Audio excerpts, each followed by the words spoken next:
Welcome back. Our next guest is a filmmaker who brings us a story of survival, courage, and hope. Roger Lyons. Welcome to Jewish Perspective. We are very eager to see in a few moments a clip from your new film, but tell us what got you to make this film and what is the essence of this film? Well, it's basically Steve's life story, and it came about almost by accident in a sense. I was doing some profiles of, for another television station, profiles of people who have done extraordinary things in their community, and I was told Steve Ross was an interesting subject to do that piece about. So I called him on the phone expecting it to be a 5-minute phone call, and 2 hours later, he finally took a breath. He was basically telling me his story about his life in the Holocaust, in the concentration camps. And it is an amazing story. It is an amazing story. A lot of Holocaust survivors don't want to talk about any of that stuff, but Steve was an open faucet, and he basically told me his life story, and would have probably gone on doing that, but he's just was such a compelling person that I thought a longer piece, someday, a documentary like this would be something I would do. Well, anyone who has met him is certainly inspired by him. I know that personally. But to be able to see his life and to understand what he went through and to be able to share that, not just what he went to, but where he went. And were you inspired by this film? Absolutely, absolutely. One of the things that the timing was when I started working on this in 2000, the Holocaust deniers were out in full force. Iran and others were big into Holocaust denial. And I thought this is an opportunity to really get out there and tell the truth and tell Steve's story. And the film itself basically does do that. And I thought we could maybe show a little clip narrated by his son, Mike. Beautiful. Let's take a look. My dad is Steve Ross, founder of this sacred place, the New England Holocaust Memorial, standing proudly in the heart of Boston on the Freedom Trail. To simply say my father survived the Holocaust doesn't tell the whole story. He was just a kid when his family was taken prisoners by the Nazis. My grandparents didn't make it, neither did 6 of their children. But my dad endured 10 concentration camps over 5 horrific years. The day he was liberated, my father had every reason to be bitter. But something happened that changed his life. The war was ending, the Nazis were defeated. As my dad stumbled out of his prison, an American soldier showed him kindness. He gave my father his food, a hug, and a small cloth to wipe his face. That cloth turned out to be an American flag. And he gave me a flag. It is hanging here to dry my tears. That led my father to America, where his liberator came from. He wanted to thank him someday, if he could find him. And he spoke of that moment with just such passion and how it changed his life, and he ran with it to change others' lives. Study, study, and study, and learn, and learn. He's helped thousands of people, children and adults, steered kids from the streets to schools. Don't give up your education. Stick with it. You have got so much to live for. Etched in glass, the legacy of Steve Ross. It's beautiful. Thank you. That moment when he was connected to that soldier, and that moment when he realized that there was kindness in the world, I'm sure. What happened with that soldier? What happened to that relationship and that connection? It's great that you mentioned that. For one thing, that act of kindness spurred resilience in Steve, and he went on to come to America in the beginning to try to find the soldier to thank him for saving him, really, and showing him that people could love one another again. And he literally did search the country to try to find this soldier.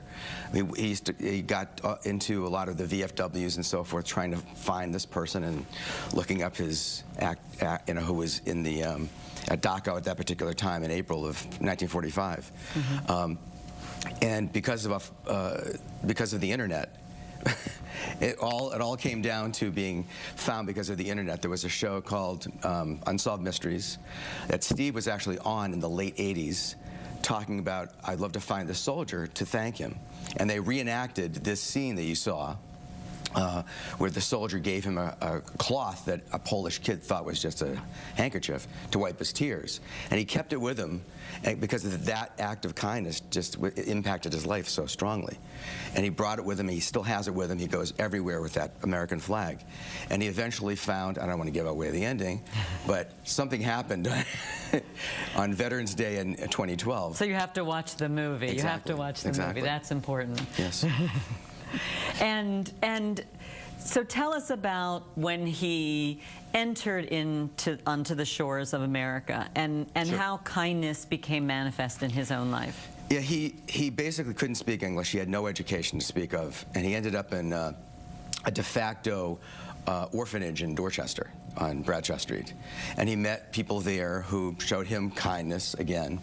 Bob Berger, one of his best friends, who passed away a year and a half ago or so, basically helped him along, and he basically befriended others who were in similar situations, going to camps and schools and so forth. And he basically worked his way. One of the things was his mother always talked about he would someday be a great man. And what that meant was be an educated man. So he always kept this education theme going in his head. And he basically ended up working his way through schools to earn 3 college degrees and an honorary doctorate by basically scraping together the money, pumping gas on the Cape, living out of a car when he was trying to get his master's at Boston University. And that was how he became that great man his mother wanted him to be. We saw in the clip his speaking very emphatically to these students. And what was the effect on these students? They were absolutely fascinated, compelled, in awe. They wanted to touch him. They came up after these speeches, which were basically pretty rough speeches. They were telling the story of how he was hurt, injured, tortured in the camps. And they just thought, well, I thought things were bad for me, being in the inner city with crime and whatever, that they thought, well, if I can get through this, if he can get through the Holocaust, I can certainly get through my own problems. So he basically incentivized kids to get their act together, stay in school, stay away from crime, and get good jobs. And Steve himself helped them do that. And how about Steve's involvement in the Holocaust Memorial that we have here in Boston? It was Steve's idea and inspiration to put together a Holocaust Memorial, which became the New England Holocaust Memorial on the Freedom Trail. And he was friendly with Mayor Ray Flynn, with whom he was a street worker back in the day, before he was even through college. And they got together. Mayor Flynn offered him a piece of land on the Freedom Trail.